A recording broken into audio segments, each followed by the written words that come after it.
ԱՄՆ նախագահ Դոնալդ Թրամփը Գրենլանդիայի առնչությամբ իր նկրտումները կապել է խաղաղության Նոբելյան մրցանակ չստանալու հետ։ Թրամփը հաղորդագրություն է ուղարկել Նորվեգիայի վարչապետ Յոնաս Գահր Ստյորեին, նշելով. «Հաշվի առնելով, որ ձեր երկիրը որոշեց ինձ չշնորհել խաղաղության Նոբելյան մրցանակ 8-ից ավելի պատերազմ դադարեցնելու համար, ես այլևս ինձ պարտավորված չեմ զգում մտածել միայն խաղաղության մասին։ Չնայած դա գերիշխող կլինի, բայց այժմ ես կարող եմ մտածել նաև այն մասին, թե ինչն է լավ եւ հարմար Ամերիկայի Միացյալ Նահանգների համար»։ Թրամփի խոսքով Դանիան չի կարող Գրենլանդիան պաշտպանել Ռուսաստանից կամ Չինաստանից։ Սպիտակ տան ղեկավարը պնդել է, որ ՆԱՏՕ-ի համար արել է ավելին, քան որևէ մեկը դրա հիմնադրումից ի վեր, եւ հիմա ժամանակն է, որ ՆԱՏՕ-ն ինչ-որ բան անի Միացյալ Նահանգների համար։ Ի դեպ, Նորվեգիան բազմիցս հայտարարել է, որ խաղաղության Նոբելյան մրցանակը շնորհում է ոչ թե երկրի կառավարությունը, այլ անկախ հանձնաժողովը, որի անդամներն ընտրվում են Նորվեգիայի խորհրդարանի կողմից։ Ստյորեն հաստատել է, որ նման հաղորդագրություն է ստացել Թրամփից ի պատասխան իր կողմից ուղարկված հաղորդագրության, որում բողոք էր հայտնել Նորվեգիայի եւ եվրոպական այլ երկրների նկատմամբ մաքսատուրքերի սահմանման դեմ։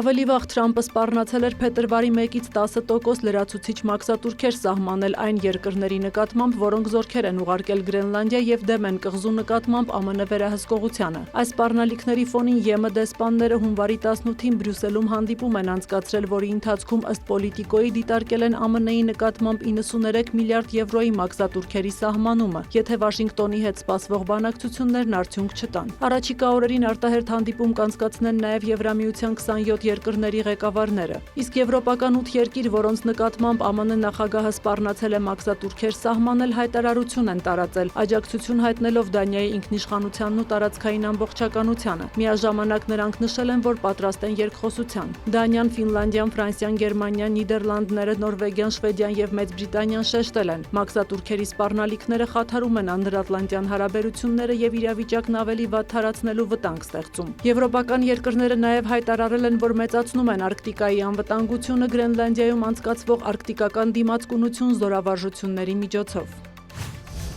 Ճապոնիայի վարչապետ Սանաե Տակայիչին որոշել է արձակել խորհրդարանի ստորին պալատը եւ փետրվարի 8-ին արտահերթ ընտրություններ է նշանակել։ Տակայիչին հայտարարել է, որ վտանգի տակ է դնում իր աշխատանքը եւ ձգտում է քաղաքացիների քվեարկությանը դնել հարցը արդյոք ինքը պետք է մնա Ճապոնիայի վարչապետի պաշտոնում։ Խորհրդարանի ստորին պալատը կարձակվի հունվարի 23-ին, այս տարվա խորհրդարանական նստաշրջանի բացման օրը։ Իշխող լիբերալ դեմոկրատական կուսակցությունն այժմ շատ չնչին մեծամասնություն ունի ներկայացուցիչների պալատում, իսկ վերին պալատում փոքրամասնություն է կազմում։ Հետևաբար օրենքներ ընդունելու համար ստիպված է համագործակցել ընդդիմադիր կուսակցությունների հետ։ Միևնույն ժամանակ Տակայիչիի կաբինետը վայելում է քաղաքացիների շուրջ 70%-ի աջակցությունը։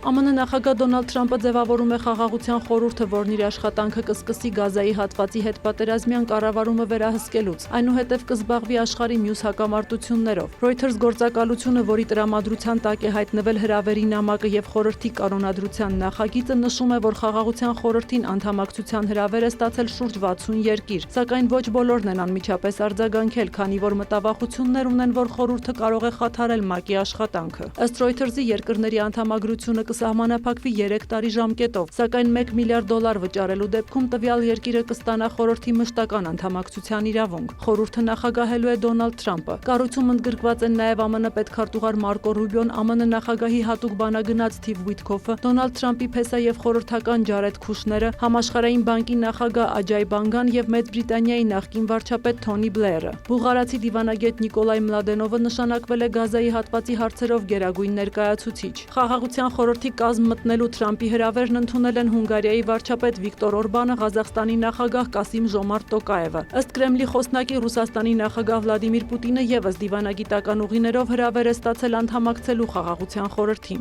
Խաղաղության խորհրդի ստեղծումը նոյեմբերին հաստատվել է ՄԱԿ-ի անվտանգության խորհրդի նիստում, սակայն այն պետք է գործեր մինչև 2027 թվականը եւ կենտրոնանար միայն Գազայի հակամարտության վրա։ Խաղաղության խորհրդից բացի ստեղծվելու է նաեւ 11 անդամից բաղկացած Գազայի գործադիր խորհուրդը, որի կազմում ընդգրկվել են պաշտոնյաներ Թուրքիայից եւ Կատարից։ Վարչապետ Բենյամին Նեթանյահուի գրասենյակը հայտարարել է, որ այս խորհրդի կազմը հակասում է Իսրայելի քաղաքականությանը։ Իրանի նախագահ Մասուդ Փեզեշքյանը նախազգուշացրել է, որ երկրի գերագույն առաջնորդ Ալի Խամենեիի վրա ցանկացած հարձակում կդիտարկվի որպես պատերազմի հայտարարում իրանցի ժողովրդին։ Նա նաև հայտարարել է, որ Վաշինգտոնի եւ նրա դաշնակիցների պատժամիջոցների պատճառով է երկրում տնտեսական ծանր իրավիճակ ստեղծվել։ Ավելի վաղ ԱՄՆ նախագահ Դոնալդ Թրամփը պոլիտիկոյին հայտնել էր, որ ժամանակն է Իրանում նոր ղեկավարություն փնտրել։ Միևնույն ժամանակ Իրանում իրավիճակը հանդարտվել է։ Երկու շաբաթից ավելի տևած հակակառավարական ցույցերի ընթացքում ըստ իրավապաշտպան խմբերի զոհվել է 3000 մարդ։ Reuters-ի տվյալով զոհերի թիվը գերազանցում է 5000-ը։ Իրանի գերագույն առաջնորդը եւս ավելի վաղ հայտարարել էր, որ ցույցերի ժամանակ հազարավոր մարդիկ են զոհվել։ Զոհերի պաշտոնական թիվն առայժմ չի նշվել։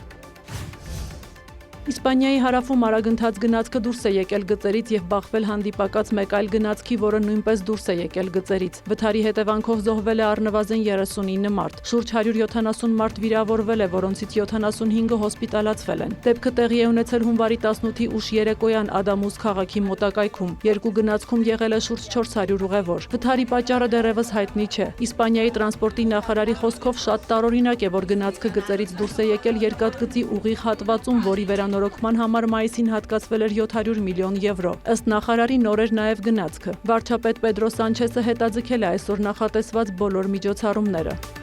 Սյուզաննա Չրաղյան, լուրեր։